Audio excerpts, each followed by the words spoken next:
welcome to the Live Life Show, coming to you live for the last time from Agnes Water, town of 1770 in Queensland.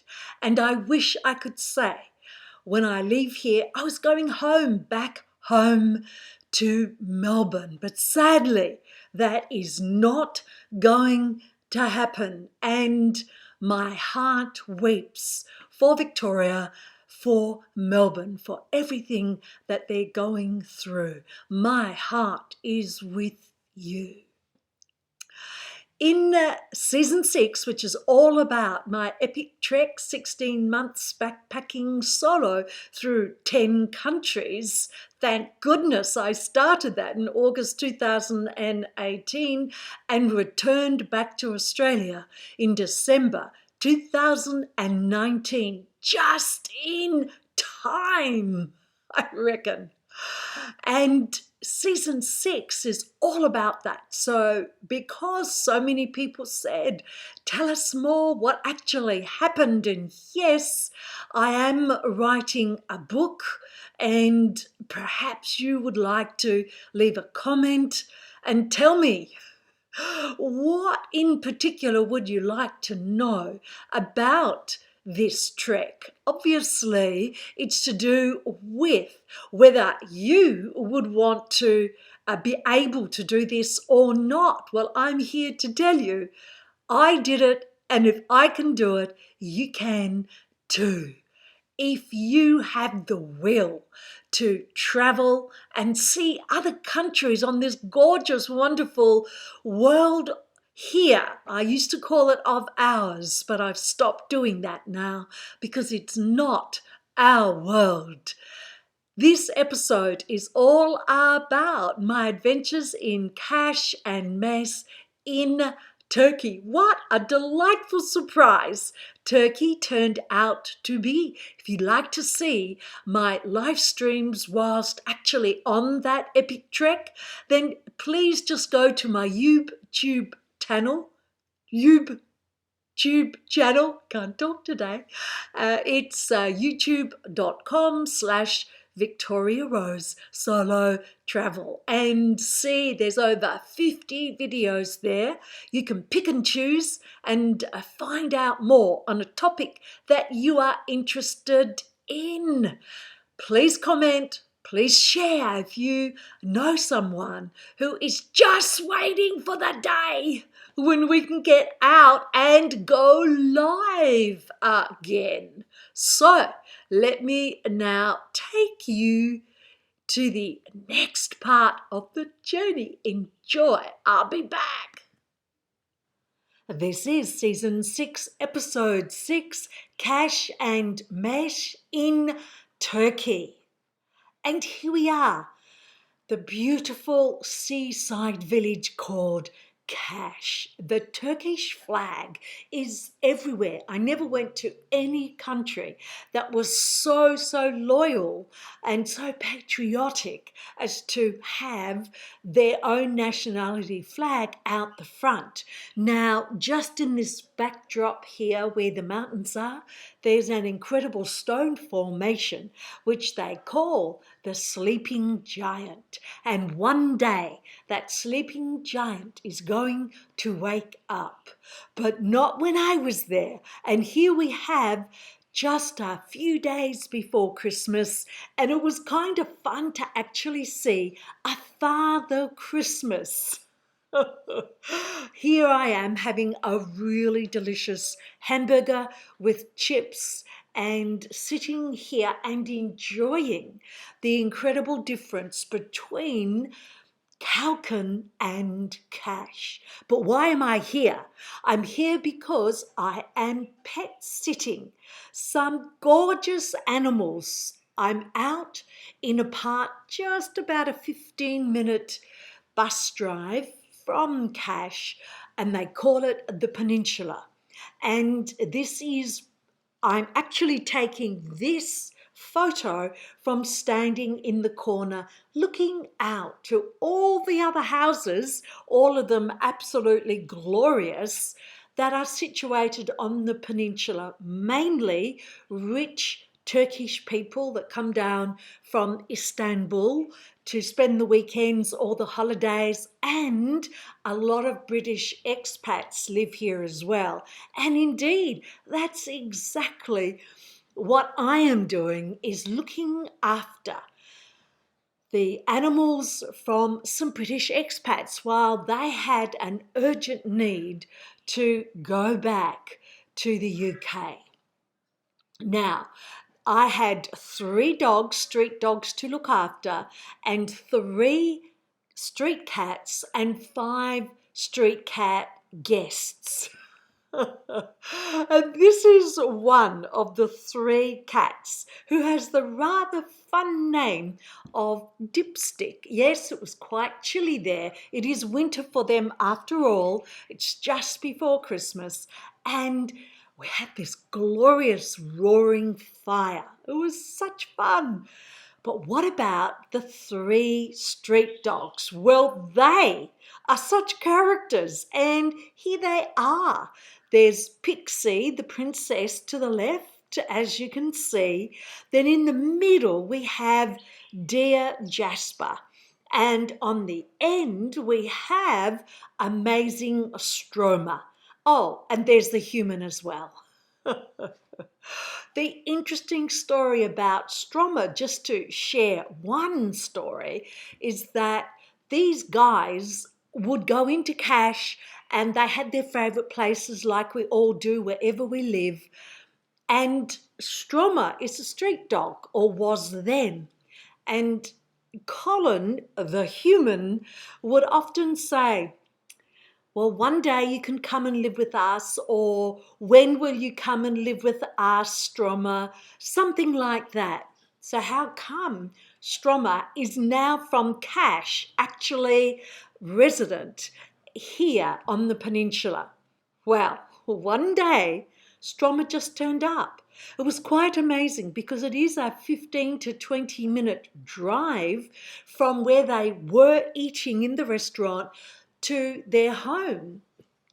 And Stromer is a big dog and an old dog, but he found a way. And so they woke up one morning and there was Stromer at the gate looking in, saying, well, you invited me, I finally came. Let me in. They are beautiful dogs, and I really, really enjoyed spending time with them.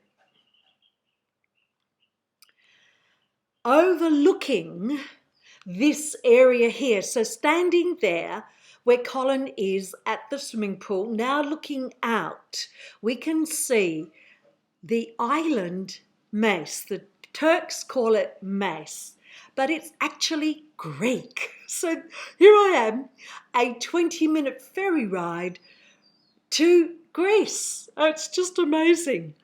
But here's what happens every day. Can you see this? Yes. There we have a little military ship that is exactly where the border between Turkey and Greece is. One day it's a Turkish ship, and then the next day it's a Greek ship.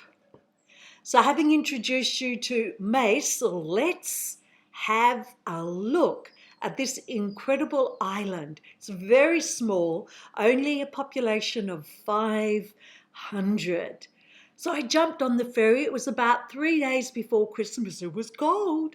And the country does close down like many European countries do when the tourists aren't there in force and it's winter. So this is a whole year before COVID-19. So there was no pandemic, there was no stress like that. It was just going into the normal low season. So I'm on the ferry and we're coming into the harbour. See there at the top, that is the old fort, the old castle, and you can just see the Greek flag there. It's a very, very quaint place, and they celebrate Christmas here much like we do in Australia. So I found the odd or just one Father Christmas in Cash, but here in Meis, every door had a wreath on or some way to observe that it was almost Christmas. And as I sailed further into the harbour, this is what the Greeks call this tiny island, Kastellorizo. And tiny it is. Most of them live clustered around the harbour. So I climbed up a little bit so I could get more of a view of this harbour. And as I walked around the island, it was, well, not the island, just the harbour really. I was intrigued, as I always am, by the different doors. And here we have another rather glorious door as well, although I'm not sure what's behind that door, but it looked pretty much like it was in ruins. Then it was time to go back. So here I am standing in the harbour looking back to Turkey. So I'm in Greece looking back to Turkey, and there, way there, 20-minute ferry ride, you can see Cash. I had to hand in my passport. I had to be police checked just like everyone did. There was duty free, and they changed the flag. So 1 minute it was the Turkish flag. Then when we crossed the border, they had to hoist a Greek flag. So I was only there for the day, and there weren't many others there, and there weren't many places open. But it was a great experience for an Aussie to hop on a 20-minute ferry and then just take a 20-minute sail to Greece.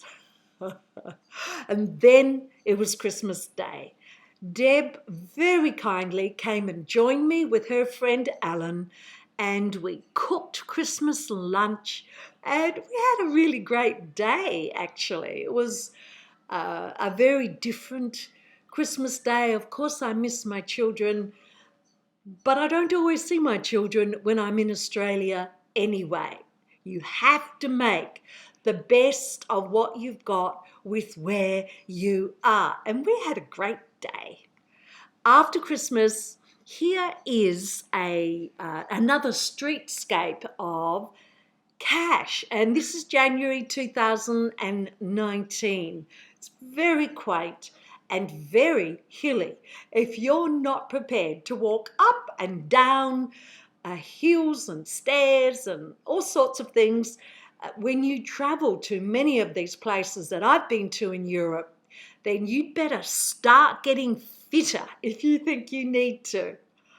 And of course, I have to show you my favourite little place. This is called Cafe Pika in Cash. Now look at that. There's the sparkly water, there's the flat white, and there's this amazing cheesecake. I can't remember what it's called now, but oh my gosh, I really loved visiting this little place, and it was so cold. It's rare for me. I actually sat inside, but you can see the people outside. They're all huddled over and got their puffy jackets on. It's cold. And then the time came for me to say goodbye to Pixie, to Jasper, and to Stromer, and the cats didn't care. So because I had done my house sit, it was now time to do my Workaway, so my volunteer for Cash. And I was very excited for this volunteer opportunity. So please meet my host for my Workaway adventure in Cash. And this is Tansuk. She lives up in those mountains that we've been seeing, a little village called Gokseki. And she is an artist for sure.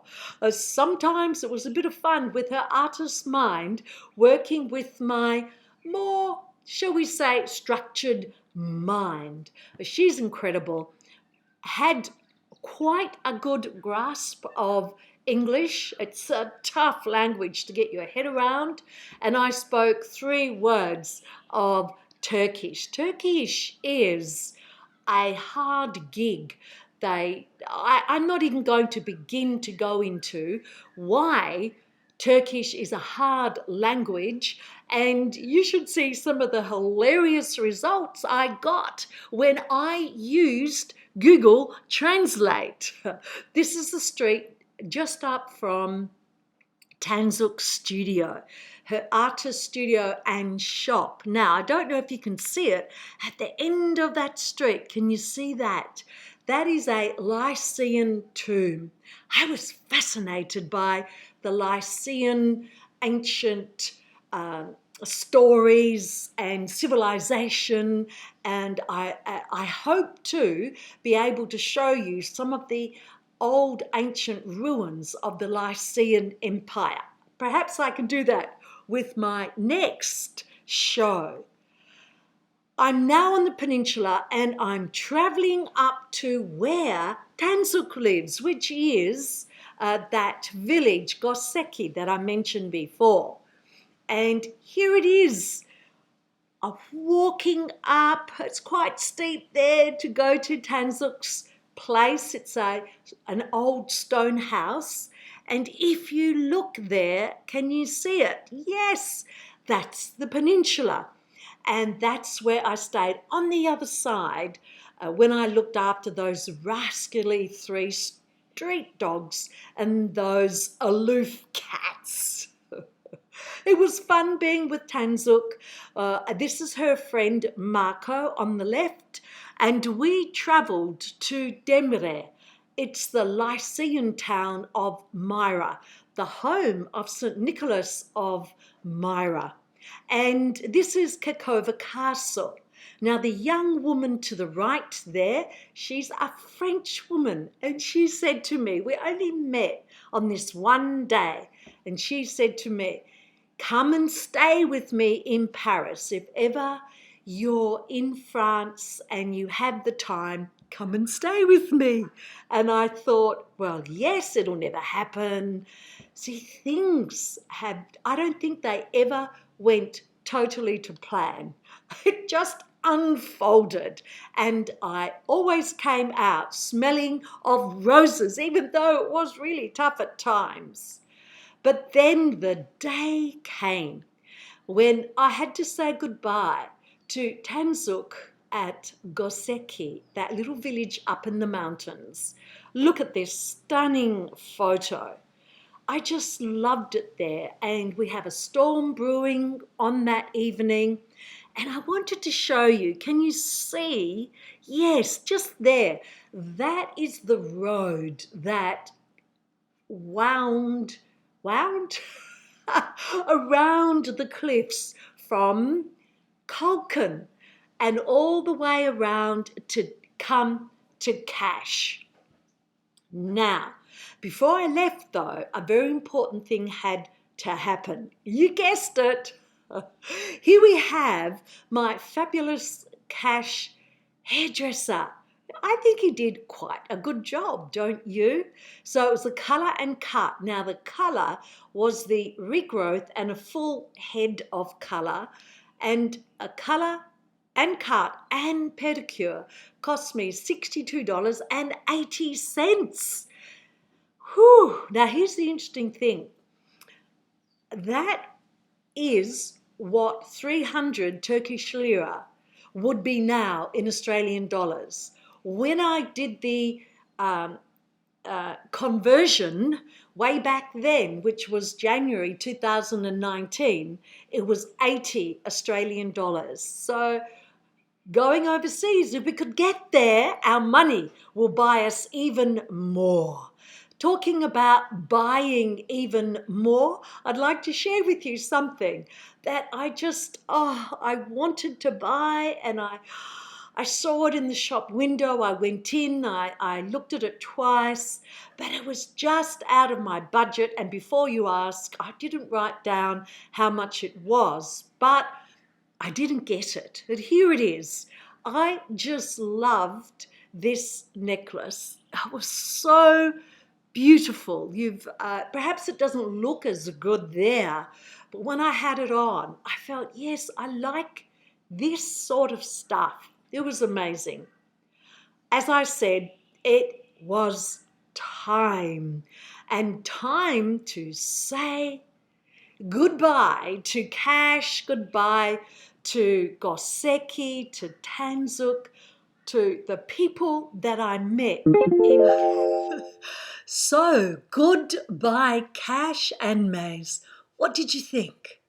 Are you enjoying season 6, where I'm sharing with you from my point of view, because that's the only point of view I can share, my experiences traveling around? Are you enjoying seeing another side of Turkey that you probably haven't seen before? I mean, I didn't plan really to do all of this around Turkey. Sure, I had the house sit planned before I left Australia, but I had no clue that I would stay in Turkey one day short of my 3-month visa. It was such an invigorating, beautiful experience, and so much more to explore. Now, thank you, Enza. It's so important to know how it's being received, because this is why I'm doing this, guys. It's all about heart. I'm not asking you to buy anything. I'm not asking you to do anything other than think about, if you're a traveler, think about going. When we can start traveling again, that day will come to pass, to think about going somewhere different, especially if you're an Australian.